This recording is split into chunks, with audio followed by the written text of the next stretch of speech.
All right, ladies and gentlemen, welcome to Writing Week. This week, our focus is the LEQ. We will be writing from short answer questions. We get that correct?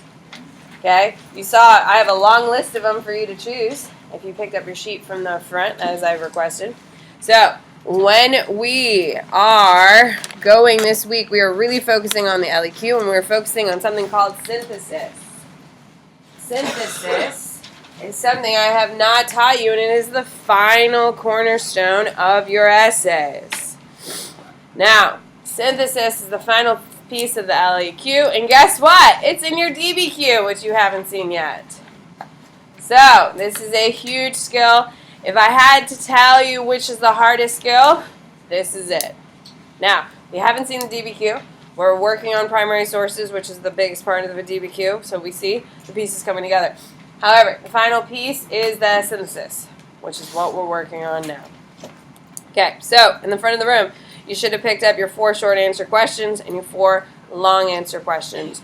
You need to have your notebook out because we are writing your final, will never be changed again, LEQ rubric. Then we're going to teach you synthesis. Sounds good? So, let's get to the rubric. Ladies and gentlemen, this is it. You're going to write this down in your notebook, and you're going to write the heading, will never be changed again. Because remember, how I've taught you how to write these essays is I've given you a little bit, we've taught it, I've taught something, then we've added to it. This is the final rubric. See there? Final countdown. Alright, so this is the final LEQ rubric. It will never change again. This is what they'll be scoring you on AP exam day. So, your LEQ as a thesis paragraph. Of course, you have to restate the prompt. You have to say the time period. You have to have your 3 aspects. And you need to have contextualization. Who can tell me what is contextualization? Shannon. Everything happening everywhere else in the world. Yeah, things that are happening everywhere else in the world. So it shows the reader you know what's happening historically during this time period. It shows them that you are an educated person. That you know more than just the topic at hand. Then you have paragraph 2, 3, and 4. Okay? You have to restate the prompt with the time period, of course. That's what that is in the corner. Okay, you restate the prompt with the correct time period. Then you mention the correct answer. Then you explain the answer. You provide 2 pieces of evidence. And then you have synthesis. Dun-da-da-da, dun-da-da-da. How exciting. Are we pumped? So pumped. It's going to be great. Maybe the greatest? Everyone loves Writing Week. Isn't this what we hold our breath and wait for? I know you're more excited about Writing Week to start than you are with Thanksgiving break. I'm just kidding. I can't even say that with straight face. Just kidding. Sophia. No. When we do it tomorrow, guess what you'll be coloring? The colors. Oh my goodness, how exciting. What a time to be alive. Okay, so you should have this rubric down. I would write, this is your final LEQ rubric. I would make it really big so you know for the rest of your life that this is the final LEQ rubric. I'd also have week 19 at the top, so when you are going back and you are trying, 16, sorry. I used to teach this in week 19, sorry. All right, excuse me. Okay, so everyone's got the rubric down? Perfect. Now, you can write this in your notebook. It's not going to take that much. Underneath your rubric, I would write this under. So, synthesis.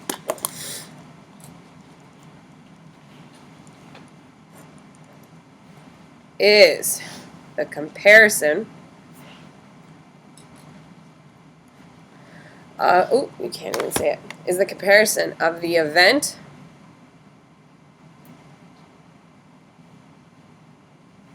mentioned to another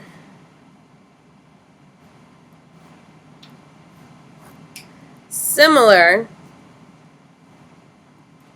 event from a different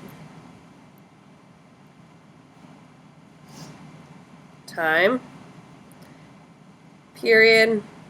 No, don't write period because it's redundant. I'm sorry. Please don't hate me. From a different time, region,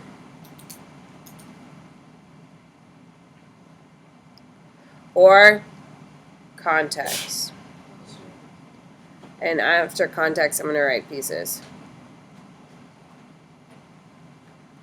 So if you're talking about something socially, you can talk about it sort of politically. Does that make sense? Okay, but I'd be very wary of using that. Okay, you only do it if you're absolutely desperate, and we're never going to be desperate because we work too hard to be desperate. Okay, so synthesis is a comparison of an event mentioned to another similar event from a different time, region, or context.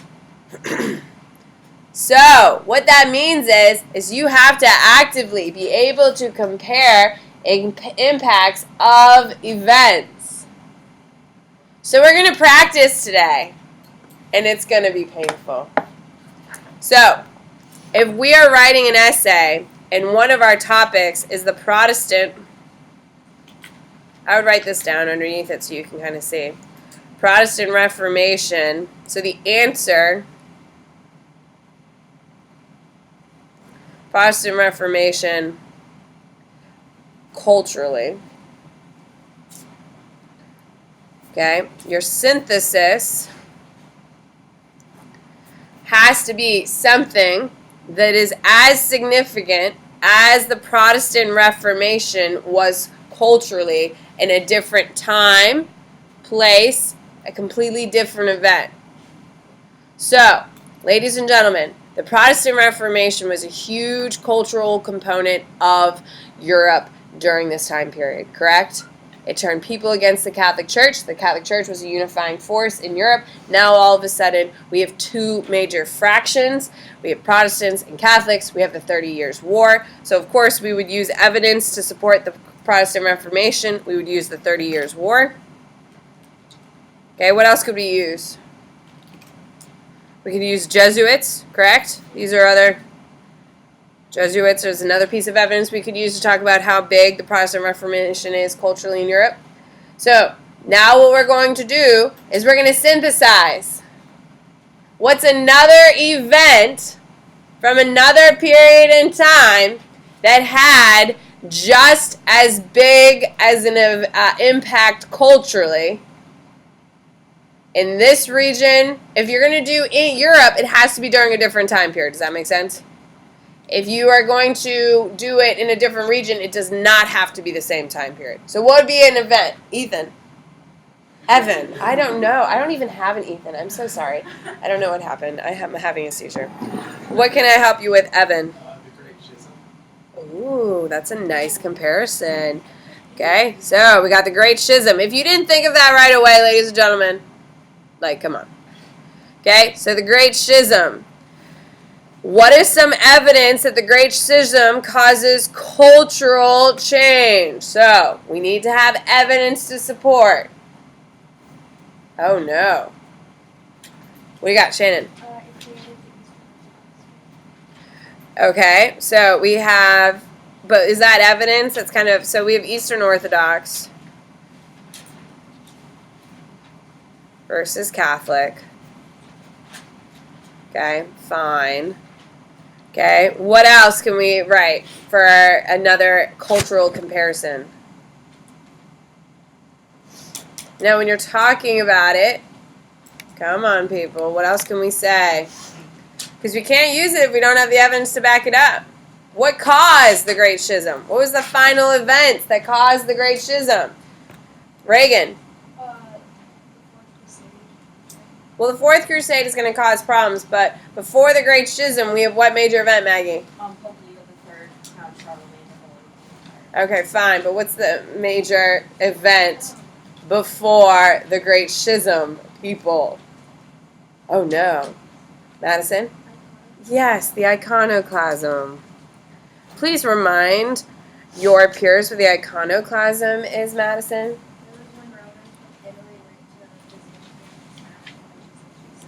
Why were they smashing images of Jesus? Who can raise their hand and tell me, Cade? No, it's not bad to have, like, go to a Catholic church, man. I got plenty of pictures of Jesus. What's the difference? What's the term? To worship. And what's that called? It's right there, bud. I know icon. No, it's called icons. They're icons. You can't pray directly to a picture. When you believe that a piece of Jesus is in the art and you're praying directly to that art, that's an icon. You can't do that if you're Catholic. Okay? So, iconoclasm. All right. Who can give me another major event that is going to have cultural impacts? Now keep in mind, if the prompt is about culturally relevant things, you've got one. How many do you need? 3. Do you see why synthesis is tricky? Yeah. Do you see why I waited to teach it to you? Yeah, because you need to really know your what? Your content. What do you got, Cade? Battle of Shout. Interesting. Okay, what are you going to use to justify it? It's the Ottomans versus Safavids, so Sunni versus Shiite. Yeah, and what is your outcome? Why has it changed things culturally? The Ottomans won. Safavids. Hell yeah, I'll take that all day. Hell yeah, Cade. Battle of Chalderan. It is Ottomans versus Safavid. Safavid lose. Okay. It is Sunni versus Safavid versus... Nope, that's wrong. That's wrong. Ottomans, sorry. Versus Shiite. And you could even get extra points for saying what? What type of Shiites? 12ers. Yeah. Okay. So, what is a major cultural thing? So we've provided evidence. We understand what's happening here. We clearly know what the battle is about, correct? But what's our cultural tie? After this battle, who stops progressing? Well, the Safavids stop, but did the Ottomans really improve after this?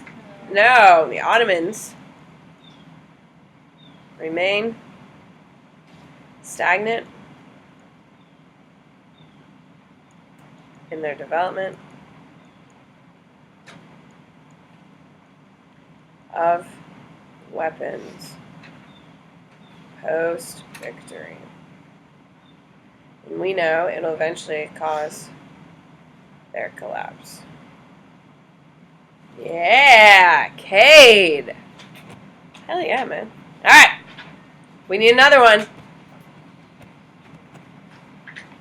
Does not have to be in this time period because this is pre-1250. So we're pre-1250. We are 1450 to 1750.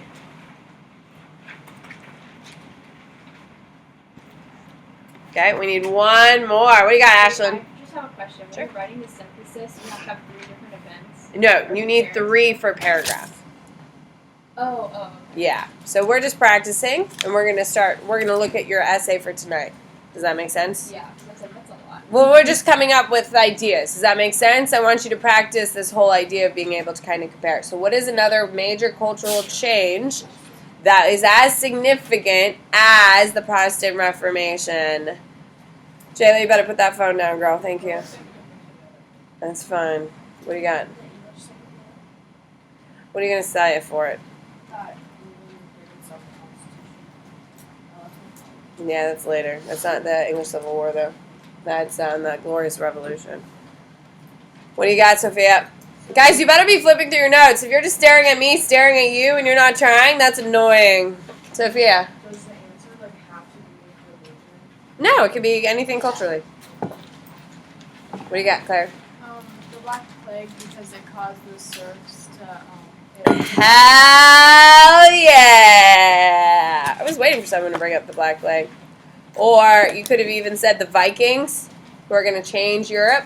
How did the Vikings change Europe? Yeah, they create feudalism because everyone's terrified of them. Black Death ends that. Black Death. Okay, so who can tell me what is the Black Death? Come on, people. Every hand should be up. This is the easiest question in the history of the world. Slav. Disease.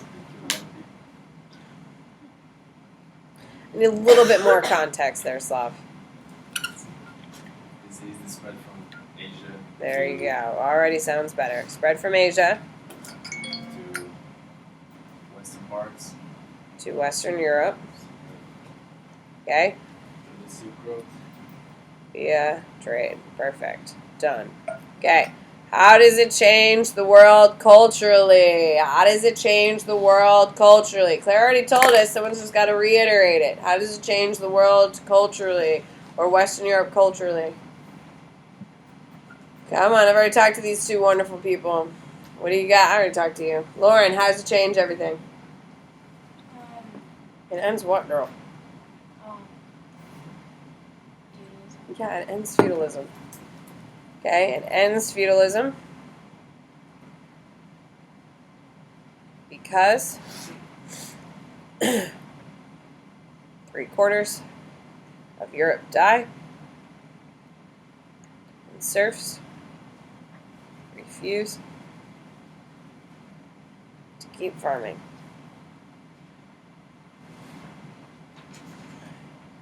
There we go. Hell yeah.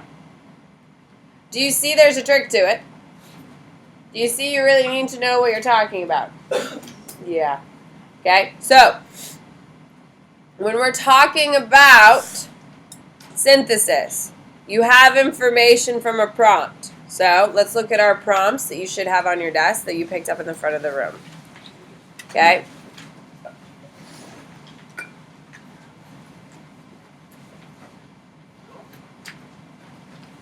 Let's do, I think, compare and contrast will be the easiest one. This one is due Friday. Okay, so this one is due tomorrow. Is everyone clear on what their homework is? Okay, so from 1450 to 1750, empires expanded around the world, presenting new challenges to the incorporation of diverse populations and in the effective administration of new and coerced labor systems. Develop an argument that evaluates how the process of empire building is at least two in it. It's almost my Thanksgiving break too. Evaluate how the process of empire building was similar in at least two empires between 1450 and 1750. Okay, so who can summarize what this topic is asking us? What are we here to do? Lily, what's our essay about?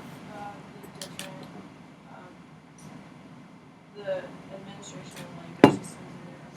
Okay, so we need two labor systems from two different empires. Okay, so when we're talking about empires being built around the world, who should we look at? Who can we come up with? Who are two empires that are building and using coerced labor? Emily? Give me one.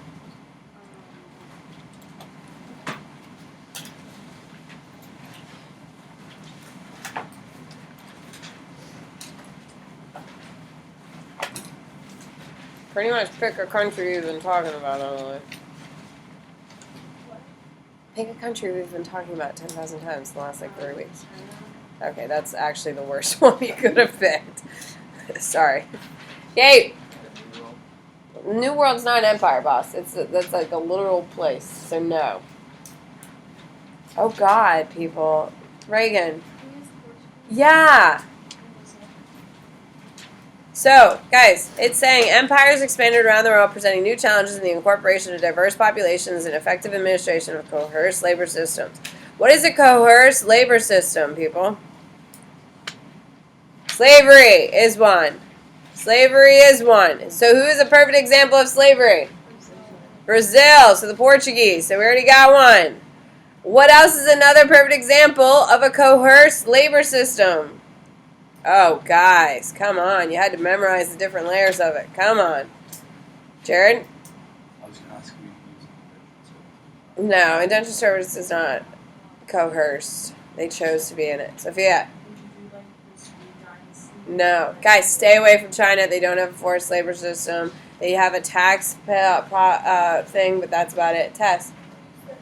Thank you, Tess. Yes, the encomienda system. And who does that, Tess? Spanish, yes. Okay, so we already got it. Coerced labor means they're forcing people into these little realms. Okay? Did the Spanish really buy slaves? No. Who are they making doing the labor? Indigenous populations, and that's the things we need to think about. So, from 1450 to 1750, empires expanded around the world, presenting new challenges and incorporation of diverse populations and effective administration of new coerced systems. Develop an argument that evaluates the process of empire building. So, when we're talking about empire building, what are we looking at? Sam, what are we looking at?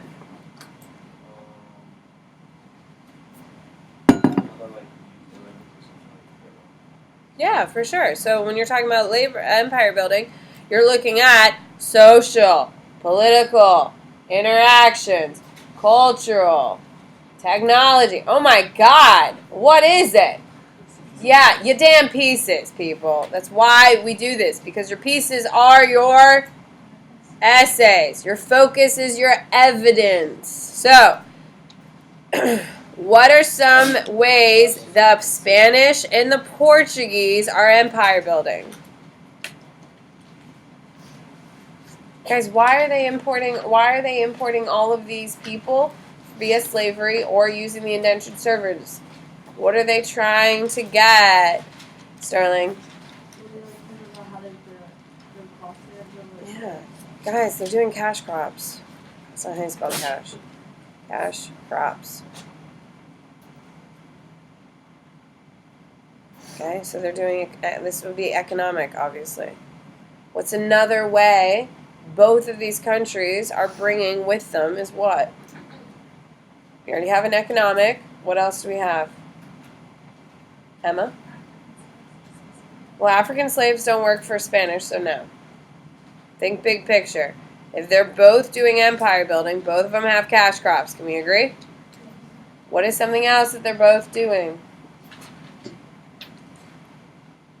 They're not bringing weapons. They have weapons. They're not like the Virgin of Guadalupe.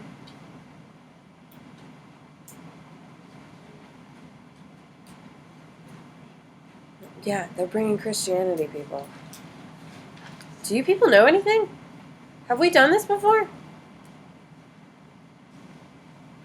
What's another way they're doing it? So if we have economic, we have a culture, what's another way we could do it? A social one. So what is social structures? Absolutely. And who are these social structures benefit? White people or indigenous? Yes. Oh my goodness, people. Okay, so your social structures. This is where you would have the encomienda system. And this is where you'd have slavery. Oh, jeez. Broski, broski.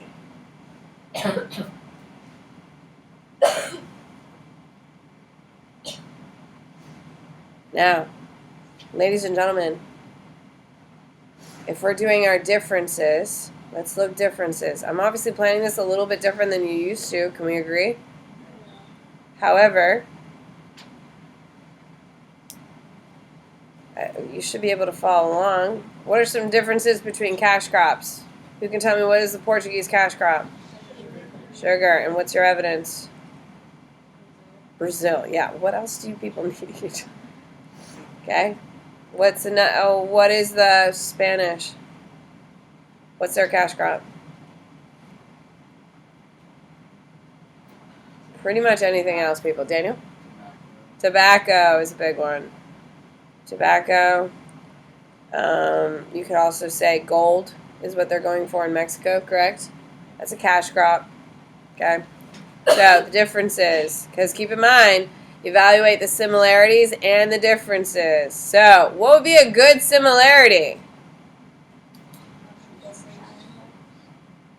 Hi, we're done with, we already have two. We already have our evidence. We're done with cash crops. So we need to have a similarity. What would be a good similarity? Reagan? No, Spanish don't use slaves. That's not slavery. Slavery is when you're picked up from somewhere else and forced. How about Christianity? Are they both forcing Christianity? Yeah? Yeah. Oh, geez, people. The Portuguese, how are they forcing Christianity?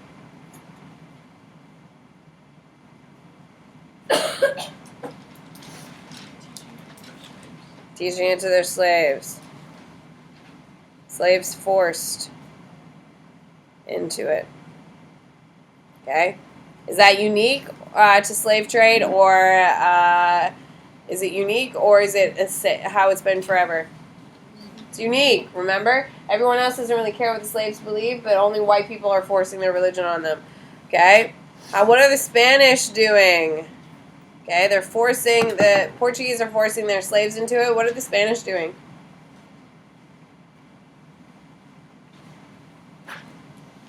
Are they forcing the indigenous into it, or are they just trying to convert them? They're doing missionary work.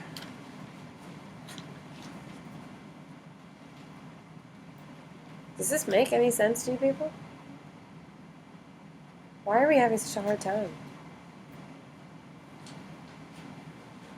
I don't know either. Aren't you kind of worried? Okay. So, similarities. The Portuguese are going to force their slaves into it while they're going to do missionary work. Okay? Now, who would be? They adopt freely. What would be a good piece of evidence for this? I already told you. I just said it. Hello? I literally just said her name and you people were confused. Virgin of Guadalupe.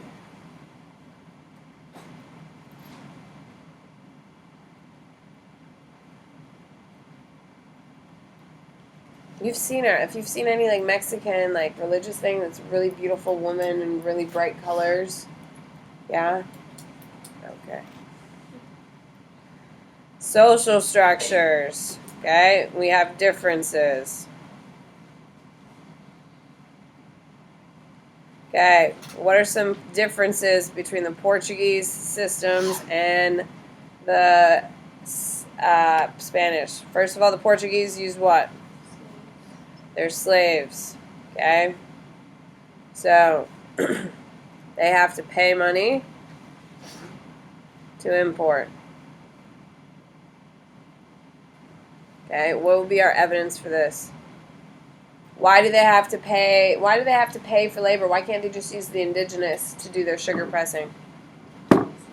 Why, Ashlyn? No. No, Evan. Yeah, they keep dying. Short lifespan.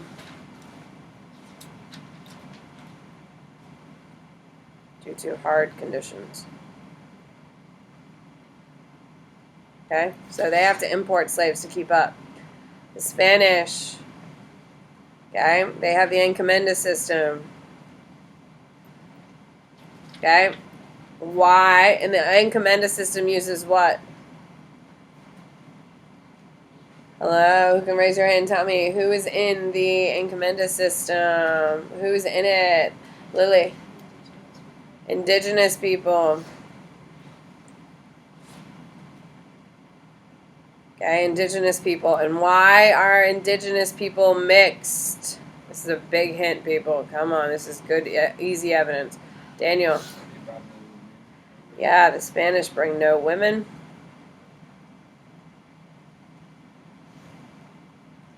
Equals blended families.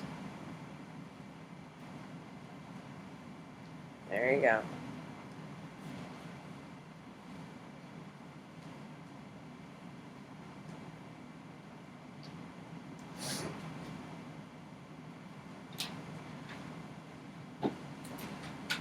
was supposed to be the easy part.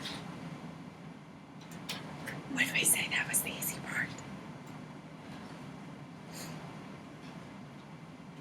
I wouldn't say that's the easy part. That was more painful than it should have been. Okay, now we're getting to the hard part. Yeah, I'm scared too. Now we're doing synthesis, which is what we're really focusing on here. Okay? So, when you're doing synthesis, you really need to focus on what the prompt is asking you. Can we agree? So, from 1450 to 17, empires expanded around the world, presenting new challenges in the incorporation of diverse populations and in the effective administration of new and coerced labor systems. Develop an argument that evaluates how the process of empire building was similar in at least two empires between 1450 and 1750. We are looking at the key term of this essay is what? Empire building, which is why we talked about development of cash crops, why we talked about the implementation of Christianity, and why we talked about the social structures being implemented in order to get this work done. Does everyone understand how we got these these parts? Then we made our differences and similarities because they asked us to compare the two. Yes?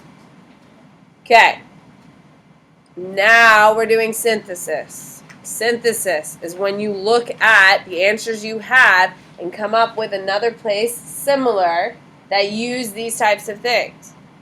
Okay? So, I'm going to say we start with Christianity. Okay? What is another empire that used a religion to unify its people culturally? Because that's what they're doing with Christianity. Can we agree? They can get all the indigenous in Christianity, it's easier to control them, correct?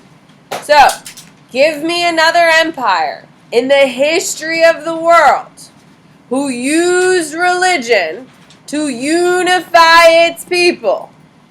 Sophia. Yes, that's the first one I came up with too. Sophia, what are you going to say?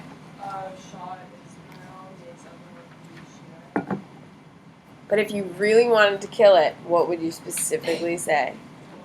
Yes, synthesis. Ottoman, Safavid Empire. Shah Ismail converts all to 12er Shiism to unite the people. Yes. What is going to be, okay, our evidence is who? Shah Ismail. The fact that we know the dude's name is our evidence. Sophia saved us all. Bomb answer, Sophia. Bomb answer. So, when you're talking about Christianity tonight, you need to be talking about this as a unifying force. Can we agree? Unifying force. So when you get down to Safavid Empire, what else are you going to hit? Unifying force. Do we see what we're doing here with the synthesis? Do you see how, if you can do synthesis correctly, like my girl Sophia perfectly demonstrated, that it is a bomb, like, damn, they know what they're talking about. And that's what makes synthesis suck. All right. What do you want to do? You want to look at social structures? You want to do cash crops? Oh, God. All right. Where can we specifically cite social structures in another place or time? Ladies and gentlemen, you are fully aware that tonight you are writing this full essay out, correct? Following your rubric, and tomorrow it's coming in perfectly. Because what is the one thing that you absolutely cannot do during writing week? Yeah, you are not allowed to not write your essays. That is not okay. So, who can give me another social structure? Okay? that is used to keep white people or upper class on top. Because when you're writing this essay, they use social structures to keep whites on top, correct? So, this is a power move.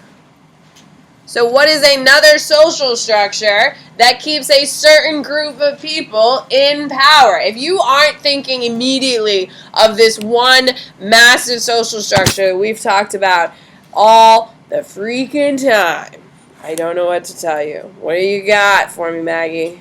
Feudalism allows for limited upward mobility. So that's not really a social structure, though. It's a government system, so no. The caste system. The caste system, yes. Okay, so the caste system. The caste system, okay, ranks all people into what? No, you can't say caste. What else? No. What is a nice piece of evidence we can use? Oh no, people. Oh no. Ranks all people. Fine, if you can't come up with the evidence, you're going to have to do it yourself. Ranks all people into an organized system. In Hinduism. So now we're just explaining what it is. Okay? Who is on top? Brahmins are on top. Brahmins. See ya. You need evidence, though. I'm telling you right now, you need evidence. Brahmins is not okay just for evidence. You can't use it for the proof of who stays in power. You need to come up with evidence. So, tonight, you need to come up with evidence for caste system. You also need to come up with your synthesis for cash crops. And you need to write the entire essay following my rubric. Are we having fun? What do we think of synthesis? Can we agree that if you can do it, you clearly know your shit? Yes. Yeah. Do you see why I waited to the very last minute to teach you this? Yeah. Aren't you glad you're here, though? Yes. Goodbye. Yeah, that would be... watching a video would kind of suck for this. Goodbye.